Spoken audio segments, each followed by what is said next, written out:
पहली बार मामा जी आश्रम आया, क्या मामा जी के नक्शे कदम पर आप जो मामा जी की जो मांगे थी जल जंगल जमीन की आदिवासी के लिए, उसको आप विधानसभा में आपने उठाया भी है भील प्रदेश के नाम से, उसको आप किस तरह से और आगे ले जाएंगे? हाँ, नक्शे कदम पर कह सकते हैं। बहुत सी चीज़ें लगभग समान हैं जो उनकी लड़ाई थी, उसको लेकर के चल रहे हैं। नई पीढ़ी नई ज़माने की भी कुछ समस्याएं हैं नौजवान की, उनको भी लेकर के हम लोग काम कर रहे हैं। और रहा सवाल मामा जी का, तो प्रचार के दौरान मामा जी मेरे साथ में थे पूरी तरीके से। इसके अलावा और भी जितने भी कुदरती शक्तियाँ हैं वो भी मेरे साथ में थी। आसमानी शक्ति आज भी मेरे साथ में, कल भी मेरे साथ में थी। विधानसभा के अंदर में भील प्रदेश का जो मुद्दा था वो पहली ही बार में मैंने पहले ही दिन में उठाया, क्योंकि हमारी लड़ाई ही इस वाले इलाके की वही है भील प्रदेश। अगर ये अलग स्टेट बन जाता है तो बहुत समस्याओं का समाधान हो जाएगा, और बिल्कुल संवैधानिक तरीके से, कानूनी तरीके से हम लोग मांग कर रहे हैं, और हमें पूरा भरोसा है भील प्रदेश राज्य बहुत जल्द बनेगा। ये मामा जी को भारत रत्न देने के लिए भी मांग उठ रही है, इस बारे में क्या कहेंगे आप? देना चाहिए, वो बिल्कुल देना ही चाहिए। मेरे ख्याल से मैं पढ़ने वाला व्यक्ति हूँ और मैंने बहुत महापुरुषों के बारे में पढ़ा है, इनकी जीवनी कथाएँ, आत्मकथाएँ। तो मामा जी का जितना संघर्ष था माँ बालेश्वर दयाल का, उतना संघर्ष मेरे ख्याल से किसी और महापुरुष का नहीं रहा है।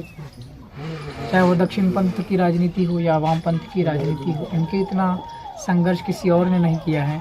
बहुत लोगों को वो दिए हैं भारत रत्न, हम उनका भी सम्मान करते हैं जिनको दिया उनको, और जिन्हें नहीं दिया गया उनको भी हम लोग मांग करते हैं। माँ बालेश्वर दयाल हमारे समाज के लिए और हमारे इस भील प्रदेश के इलाके के लिए बहुत संघर्ष किया, गरीब तबके को ऊंचा उठाने के लिए, जागरूक करने के लिए, जल जंगल ज़मीन की लड़ाई के लिए लगातार संघर्ष करें हैं। तो इनको भारत रत्न पुरस्कार मिलना ही चाहिए, मांग करते हैं पुरजोर तरीके से। सर, दूसरा एक ये कि भारतीय जनता पार्टी ने मध्य प्रदेश में पैसा एक्ट कानून लागू कर दिया है। वो पैसा एक्ट कानून धरातल पर कितना आपको नज़र आ रहा है और उसमें क्या खामियां हैं? थोड़ा बहुत तो है। देखो, पहले जो है वो इसको सब लोग भूल गए थे। मेरे ख्याल से पुराना कानून है, 1996 में है, जब दिलीप सिंह जी भूरिया और ये कौन कौन लोग थे तब बना था। बहुत पुराना कानून है ये। और ये भी डॉक्टर हीरालाल राव, भले वो कांग्रेस पार्टी की हैं, लेकिन आदिवासियों की बात उनने भी रखी थी। और आदिवासी के जो जय आदिवासी युवा संगठन शक्ति जो भी कहो, आदिवासी पढ़े लिखे लोगों ने बहुत संघर्षात्मक तरीके से लगातार आवाज़ें उठाई थी। तो जो है बीजेपी की सरकार ने, तत्कालीन सिंह जो सीएम साहब थे शिवराज सिंह जी चौहान, उनके नेतृत्व में मध्य प्रदेश में पैसा कानून के तहत नियम बने थे। कहीं कहीं थोड़े बहुत चीज़ें हो रही हैं और बहुत कुछ चीज़ें बाकी हैं जिन्हें हम लोग करेंगे। मैं विधानसभा के अंदर में ये सब चीज़ें मांग करूँगा और फिर से दोबारा से हम नियम बनवाएंगे और सही तरीके से लागू करवाएंगे पैसा कानून को। गाँव के लोगों की समस्याओं का समाधान गाँव के अंदर में ही होना चाहिए, ये मूल उद्देश्य है उस कानून का। सर, एक सबसे बड़ा एक प्रश्न है हमारा कि आने वाले समय में लोकसभा आने वाला क्षेत्र, क्या भूमिका रहेगी बीटीपी? मैं पहले भी 2-4 बार कह चुका हूँ, बीटीपी नहीं है यहाँ पर। बीटीपी ख़त्म हो गई। पार्टी ज़रूर यहाँ पर पहले थी और हमारे सामने भी लड़े थे, 600 वोट आए थे बीटीपी के। कुछ नहीं बीटीपी का रोल यहाँ पे। मेरे सामने मेरे खिलाफ भी बीटीपी लड़ा था, 600 वोट आया था। आपका क्या रोल रहेगा सर लोकसभा के? हम तो साहब जय संगठन हमारा चलता है और उसी के लिए मैं दौरा कर रहा हूँ पूरे इस इलाके में। पूरे पश्चिम एमपी में तो कर रहा हूँ, पूरे इलाके में घूम रहा हूँ। इस्लाम झाबू वाली राजपूत, मतलब ये धार और बड़वानी, खरगोन, खंडवा, उधर भी मैं जाऊँगा। 5-7 दिन पहले विधानसभा लगी थी 18 को, 17 तारीख को मैं सिवनी के अंदर में था, जबलपुर के पास में, वो वाला जो गोंडवाना के इलाका, वहाँ भी हम लोग काम कर रहे हैं। तो मतलब जैसे लोकसभा में पूरी जोर से उतरेगा? हाँ, अभी हम लोग वही बातचीत करेंगे। हमारा जो है, हमारा अनरजिस्टर्ड पार्टी है जिसको हम लोग जेएस कहते हैं। बहुत लोगों के मतभेद भी हैं कि ये सामाजिक संगठन है। तो हम क्या किए थे कि इस बार हम लोग भारत आदिवासी पार्टी नाम की, बीएपी नाम की एक पार्टी है, उसके टिकट पर मैं चुनाव लड़ा था और जीता हूँ। तो हमारे लोग पूरी कोशिश रहेगी जेएस और भारत आदिवासी पार्टी का संयुक्त उम्मीदवार रहे। इसके ऊपर हम लोग को काम करना है, देखते हैं क्या स्थितियाँ बनती है। ये ट्राइबल एरिया के अंदर राहत राशि के नाम पे बड़े भ्रष्टाचार हुए हैं, उसको लेके क्या आप विधानसभा में क्वेश्चन उठाएंगे क्या? मैंने करीब 12 पॉइंट बनाए थे विधानसभा में। जब मेरी बोलने की बारी आई थी विधानसभा के अंदर में, परसों के दिन में जब मैं वहाँ था, तो समय कम था, मैं नया विधायक था, नया सदस्य था। मैं केवल 3 बातें वहाँ रख पाया था, फिर मेरा समय ख़त्म हो चुका था। एक भील प्रदेश की बात रखी थी मैंने, और 2 आदिवासियों की ज़मीनें जो है वो कॉर्पोरेट को दी जाती, 2 वो बात रखी थी मैंने। और तीसरी बात आदिवासी इलाके में शराबबंदी के ऊपर में, शराब की दुकानें बंद करने के ऊपर मैंने बात रखी थी।